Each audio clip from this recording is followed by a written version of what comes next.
Hello அம்மா, cylinder கம்பெனில இருந்து பேசுறோமா? சொல்லுங்க. அம்மா, ஒரு 4-5 கேள்வி கேட்கணுங்கம்மா. நீங்க தானே இல்லத்தரசி? ஆமாங்க. இல்லத்தரசி பேர் என்னம்மா?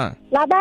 சரிங்கம்மா, எந்த ஏரியால இருந்து பேசுறீங்கம்மா? கடலூர் மாவட்டம் காட்டுமன்னார்குடிக்கு பக்கத்துல கீழராடாமுரு. உங்க வீட்ல வந்து எத்தனை பேர் இருக்கிறீங்க? எனக்கு 5 புள்ளியோ.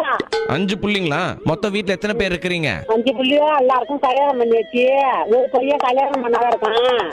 உங்க வீட்ல எத்தனை பேர் இருக்கிறீங்க வசிக்கிறீங்க? இப்பயா ம். மருமவா 2 பேரும் எங்க வீட்டுக்காரரு நானு. எத்தனை பேரு? 6 பேருங்க.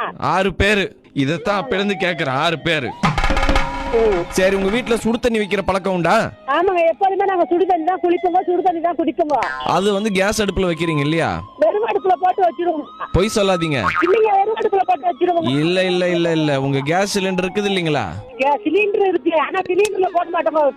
அடுப்பு காலையில 6 மணிக்கு வந்துச்சு, அடுப்பு பத்த வச்சு என் பேரனுக்கு வெளியே, என் மோனுக்கு வெளியே, எனக்கு வெளியே